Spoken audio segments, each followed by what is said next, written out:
অনেক সুন্দর একটি গল্প যদি ভালো লেগে থাকে দয়া করে চ্যানেলটাকে সাবস্ক্রাইব করবেন।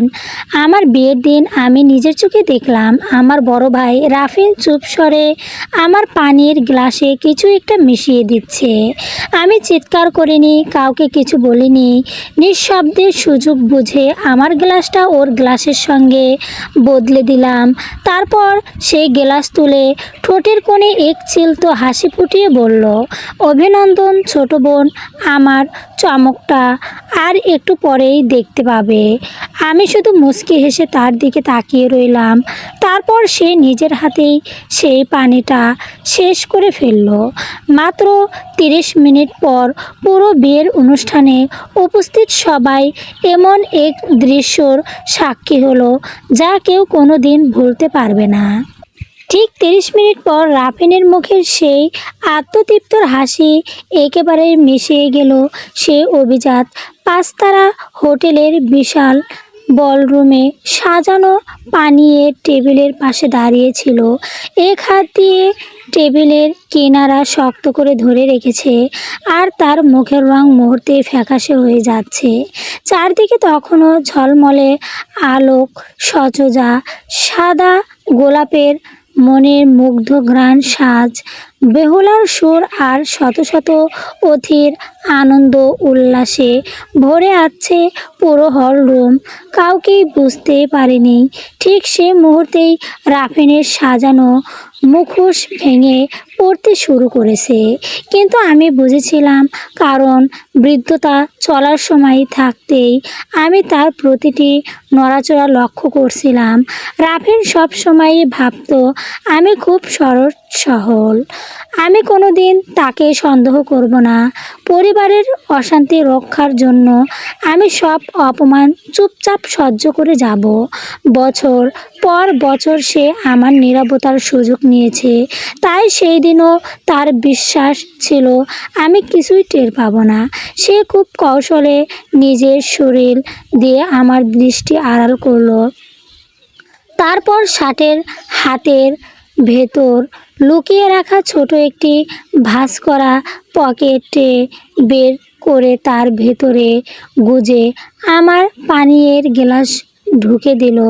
এক মুহূর্তের জন্য আমার বুক কেঁপে উঠছিল, কিন্তু পরক্ষণেই ভয়ের জায়গায় ঠাঁই নিল গুড্ডতা। ঠিক তখনই আমার স্বামী মিস্টার ইয়াসিন আমাকে একটি মজার কথা বললেন। আমি হেসে উঠলাম এবং ইচ্ছা করে ভুল গ্লাসের দিকে হাত বাড়ালাম। রাফিন আমার হাতের দিকে তাকিয়েছিল, কিন্তু ঠিক সেই সময় ফুপু রওশন তারা তাকে ডেকে উঠলেন। সেই এক মুহূর্তের জন্য মাথা ঘুরিয়ে তাকাতেই আমি নিঃশব্দে আমাদের দুজনের গ্লাস বদলে দিলাম। কেউ কিছুই বুঝতে পারল না। কিছুক্ষণ পরে টেটাস্ট দেওয়ার সময় রাফিন নিজের হাতে সেই গ্লাস তুলে নিয়ে আত্মবিশ্বাসী হাসি দিয়ে বলল, অভিনন্দন ছোট বোন, আমার চমৎকার আর একটু পরেই দেখতে পাবে। আমি তার চোখের দিকে তাকিয়ে শান্ত গলায় উত্তর দিলাম, আমিও সেই অপেক্ষাতেই আছি। সে এক নিঃশ্বাসে পুরো গ্লাস খালি করে ফেলল। এখন মাত্র 30 মিনিট পর তার কপাল ঘামে ভিজে গেছে। সে অস্থির হয়ে নিজের ট্রাই আগলা করলো। তার স্ত্রী মেহেরিন উদ্বিগ্ন হয়ে কাছে এসে বলল, রাফিন তোমার কি শরীর খারাপ লাগছে? রাফিন বিরক্ত হয়ে বলল, আমি ঠিক আছি, কিন্তু তার কণ্ঠের সম্পৃষ্ট কেঁপে উঠছিল। কিছুক্ষণ পর আমার বাবা হারুন চৌধুরী এগিয়ে এলেন। তিনি নিচু গলায় বললেন, রাফিন নিজেকে সামলাও, সবাই তোমার দিকে তাকিয়ে আছে। রাফিন জোর করে হাসার চেষ্টা করলো, কিন্তু হাসির বদলে তার গলা দিয়ে অবস্বাভাবিক শব্দ বেরিয়ে এলো। মুহূর্তের মধ্যেই পুরো হল রুম নিস্তব্ধ হয়ে গেল। ডান্স ফেরার অপর প্রান্ত থেকে আমার মা সালমা চৌধুরী আমার দিকে এমনভাবে তাকালেন যেন এই ঘটনার জন্য আমিই দায়ী। ছোটবেলা থেকেই এমনটাই হয়ে এসেছে, ভুল করতে রাফিন আর দোষী বানানো হতো আমাকে। হঠাৎ রাফিনের শরীর টলে উঠল। একজন ওয়েটার তাকে ধরে ফেলতে এগিয়ে এলো। সে তাকে ধাক্কা দিয়ে সরিয়ে দিল। ধাক্কায় রূপার একটি টো মেঝে পড়ে অসংখ্য কাঁচের গ্লাস ভেঙে চুরমার হয়ে গেল। পানি ছিটকে পড়ল সাদা মার্বেল মেঝো জুড়ে। বহওয়াল সুর থেমে গেল। ঠিক তখনই মিস্টার ইয়াসিন আমার হাত শক্ত করে ধরে ফিসফিসিয়ে বললেন, তিন্নি, কি হয়েছে এসব? আমি ধীরে ধীরে রাফিনের দিকে তাকালাম। তারপর তার আসনের পাশে রাখা খালি গ্লাসের দিকে চোখ ফেরালাম। শান্ত কণ্ঠে বললাম, মনে হচ্ছে রাফিনের সাজানো চমৎকার আজ তার নিজের কাছে আগে পৌঁছে গেছে। আমার কথা শুনেই রাফিনের চোখ বিস্ফোরিত হয়ে গেল। জীবনের এই প্রথম আমি দেখলাম সে আমাকে ভয় পাচ্ছে। পরের মুহূর্তেই তার দুই হাঁটু ভেঙে গেল। শত শত অতিথির সামনে সজড়ে মেঝেতে লুটিয়ে পড়ল সে।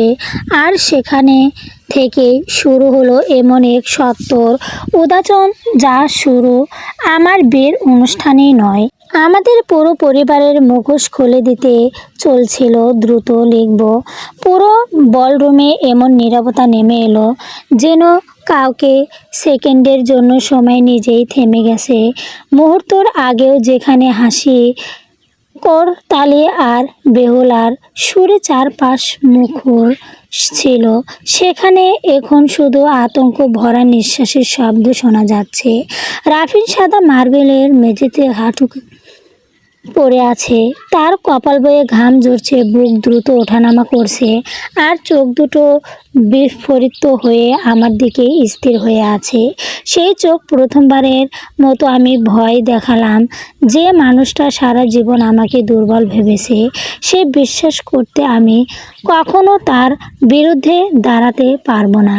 সেই মানুষটি আজ নিজের সাজানো ফাঁদে আটকা পড়ে অসহায় হয়ে গেছে। আমি নিচুপ দাঁড়িয়ে রইলাম। আমার মুখে কোনো উল্লাস নেই, কোনো প্রতিশোধের হাসিও নেই, শুধু এক অদ্ভুত অশান্তি। কারণ আমি জানতাম আজকের দিনটাই শুধু আমার বিয়ের দিন নয়, সত্য প্রকাশেরও দিন। এত বছর অপমান, মিথ্যে অভিযোগ আর অবহেলার হিসাব আজ থেকে বদলাতে শুরু করবে। মিস্টার ইয়াসিন আমার হাত শক্ত করে ধরে রেখেছিলেন। তিনি বুঝতে পেরেছিলেন এই ঘটনার পেছনে এমন কিছু আছে যা এখনও কেউ জানবে না। আমি শুধু তার হাতে চেপে অনুভব করলাম তিনি আমার দিকে তাকিয়ে ধীরে বললেন, তিন্নি, তোমার চোখ ভয় নেই, তুমি কি আগে থেকেই কিছু জানতে? আমি তার দিকে তাকিয়ে শুধু বললাম, সব প্রশ্নর উত্তর খুব শীঘ্রই পেয়ে যাবেন। ঠিক তখনই কয়েকজন ওয়েটার আর হোটেলের মেডিকেল টিম ছুটে এলো। তারা রাফিনকে তুলে বসানোর চেষ্টা করতে সে হঠাৎ আমার দিকে আঙুল তুলে কাপা গলায় বলতে শুরু করলো, ও করেছে, ও আমার সঙ্গে বিশ্বাসঘাতকতা করেছে।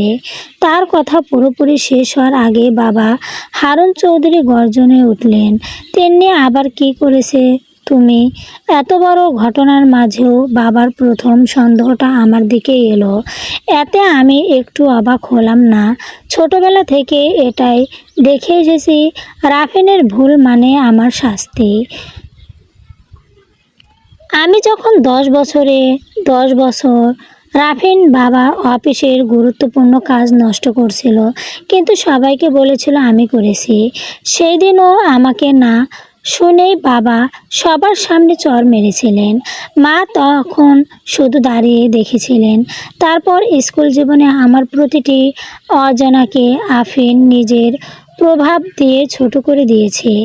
বিদ্যালয়ে ভর্তি হওয়ার সময় আমার সালার শিপের চিঠিটাও সে লুকিয়ে ফেলেছিল। পরে আমি যখন জানতে পারি সে তখন সুযোগটা হারিয়ে গেছে। অথচ বাবা মা ভেবেছিল আমি ইচ্ছা করেই পড়তে চাইনি। সেই সব স্মৃতি এক মুহূর্তে চোখের সামনে ভেসে উঠল। আজও এক দৃশ্য, ছেলে মাটিতে পড়ে আছে আর মেয়ে নিশ্চয়ই দোষী, যেন এটাই তাদের চিন্তার বিশ্বাস। আমি শান্তভাবে বাবার দিকে তাকিয়ে বললাম, আপনি অন্তত একবার জানতে চাইতে পারতেন আসলে কি হয়েছে। বাবা রাগে কাঁপতে কাঁপতে বলল, তোর নাটক আমি অনেক দেখেছি। আজ যদি রাফিনের কিছু হয় আমি তোকে কখনোই ক্ষমা করব না। তার কথা শেষ হতেই মিস্টার ইয়াসিন সামনে গিয়ে এলেন। তার কণ্ঠ ভদ্রতা ছিল কিন্তু দ্রুততাও ছিল স্পষ্ট। তিনি বললেন, আঙ্কেল, কাউকে দোষী বলার আগে সত্যটা জানা দরকার। তিন্নি এতক্ষণ এটাও অস্বাভাবিক আচরণ করেনি। আমি সব কিছু নিজের চোখেই দেখেছি। বাবা বিস্মত হয়ে তার দিকে তাকালেন। হয়তো ভাবতেই পারেনি নতুন জামাই প্রথম দিনে আমার পাশে দাঁড়াবে। মা সালমা চৌধুরী তীক্ষ্ণ দৃষ্টিতে আমার দিকে তাকিয়ে বললেন, তুই জন্মের পর থেকেই এই সংসারে অশান্তি এনে দিয়েছিস। কথাটা শুনে আমার বুকটা হালকা কেঁপে উঠল, কিন্তু এবার আমার চোখের জল এলো না, কারণ আমি জানতাম কান্না দিন শেষ হয়ে গেছে। এরই মধ্যে রাফিনের স্ত্রী মেহেরিন কেঁদতে কাঁদতে তার পাশে বসে পড়ছে আর বারবার ডাকছে, রাফিন চোখ খোলো, আমার দিকে তাকাও। কিন্তু রাফিন যেন নিজের মধ্যেই ডুবে যাচ্ছে। সে হঠাৎ নিজের গলা চেপে ধরে কাশতে শুরু করলো। ডাক্তার দ্রুত তার রক্তচাপ মাপলেন, তারপর বললেন, অবিলম্ব হাসপাতালে নিতে হবে। শরীরে কোনো অজানা রাসায়নিক পদ্ধতির প্রতিক্রিয়া হতে পারে। কথাটা শুনে চারদিকে ফিসফাস শুরু হয়ে গেল। অতিথিরা একে অপরের দিকে তাকিয়ে নানা কথা বলতে লাগলো। কেউ বলছে খারাপের বিষ ছিল, কেউ বলছেন হয়তো হার্ট অ্যাটাক, কিন্তু আমি জানতাম ঘটনাটা এর চেয়েও গভীর। ঠিক তখনই একজন পুলিশ কর্মকর্তা, যিনি অনুষ্ঠানে অতিথি হিসাবে এসেছিলেন, সামনে এগিয়ে এলেন। তিনি পরিস্থিতি দেখে বললেন, এ মুহূর্তে যে গ্লাস থেকে তিনি পান করেছিলেন সেটা কেউ সম্পূর্ণ করবেন না। সঙ্গে সঙ্গে হোটেল কর্তৃপক্ষ গ্লাসটি আলাদা করে রাখল। অফিসের আরও বললেন, প্রয়োজনে ফরেনসিক পরীক্ষার ব্যবস্থা করা হবে। রাফিনের মুখে রং আবারও বদলে গেল। সে দুর্বল কণ্ঠে বলতে লাগলো, না, ওই গ্লাস পরীক্ষা করার দরকার নেই। কথাটা শুনেই শ্বাসের ভ্রু কুঁচকে গেল। তিনি শান্তভাবে বললেন, আপনি নিজেই কেন পরীক্ষা বিরোধিতা করছেন? রাফিন কোনো উত্তর দিতে পারল না, শুধু আতঙ্কে আমার দিকে তাকিয়ে রইল। আমি বুঝলাম সে এখন সব বুঝে গেছে। যে গ্লাসটা সে আমার জন্য প্রস্তুত করেছিল সেটাই তার শরীরে পৌঁছে গেছে। মিস্টার ইয়াসিন ধীরে ধীরে আমার পাশে এসে দাঁড়ালেন। খুব নিচু গলায় বললেন, তিন্নি, তুমি কি আমাকে সত্যিটা বলবে? আমি কয়েক সেকেন্ডে চুপ থেকে বললাম, হ্যাঁ, কিন্তু সবার সামনে, কারণ এতদিন আমার বিরুদ্ধে যত মিথ্যা বলা হয়েছে আজ সত্যটাও সবাই একসঙ্গে শুনুক। তিনি আমার দিকে তাকিয়ে মাথা নাড়ালেন। তার চোখে কোনো সন্দেহ ছিল না, শুধু বিশ্বাস ছিল। জীবনের প্রথমবার আমি অনুভব করলাম কেউ আমার কথা না শুনে আমাকে দোষী ভাবছেন না। হোটেলের বিশাল বলরুমে সবাই তখন আমাদের চারপাশ জুড়ে হয়েছে। আমি ধীরে ধীরে সামনে এগিয়ে গেলাম। কণ্ঠ কোনো কাঁপুনি ছিল না। আমি বললাম, আজ আমার বিয়ের দিন। আমি চাইনি এই আনন্দর দিনে কোনো অশান্তি হোক। আমি আমার নিজের চোখে দেখছি রাফিনা পানীয়ের গ্লাসে একটা সাদা গুঁড়া মিশিয়ে ছিল। আমি চিৎকার করিনি, কারণ আমি জানতে চেয়েছিলাম সে আসলে কি করতে চায়। তাই সুযোগ বুঝে গ্লাস বদলে দিয়েছিলাম। আমার কথা শেষ হতে পুরো হলরুম বিস্ফোরক গুঞ্জে ছড়িয়ে পড়ল। বাবা চিৎকার করে উঠলেন, মিথ্যে, আমার ছেলে এমন কাজ করতে পারে না। আমি শান্তভাবে উত্তর দিলাম, তাহলে ফরেনসিক রিপোর্টটাই সত্য বলবে। রাফিন মারিয়া হয়ে উঠে সবার বসার চেষ্টা করলো, কিন্তু শরীরে আর শক্তি নেই। সে কাঁপা গলায় বলল, তুই আমাকে শেষ করে দিলি। আমি তার দিকে তাকিয়ে বললাম, না ভাইয়া, আমি কাউকে শেষ করিনি। তুমি শুধু নিজের জন্য যা প্রস্তাব করেছিলে সেটাই নিজের হতে পান করেছো। ঠিক সেই মুহূর্তে বলরুমের বড় স্ক্রিনের পাশে দাঁড়িয়ে থাকা হোটেলের নিরাপত্তা ব্যবস্থাপক দ্রুত এগিয়ে এলেন। তিনি জানালার পুরো অনুষ্ঠানে সিসিটিভি ক্যামেরা রেকর্ড হয়েছে। পানি পরিবেশনের জায়গাটি ক্যামেরা আওতায় ছিল। কথাটা শুনে আফরিনের মুখ থেকে শেষ রক্ত বিমিটুকু যেন সরে গেল। আর আমি বুঝলাম, বহু বছর অন্ধকার ভেদ করে সত্যর দরজা ধীরে ধীরে খুলতে শুরু করেছে। চলবে। গল্পটি অনেক সুন্দর। যদি ভালো লেগে থাকে দয়া করে চ্যানেলটাকে সাবস্ক্রাইব করবেন।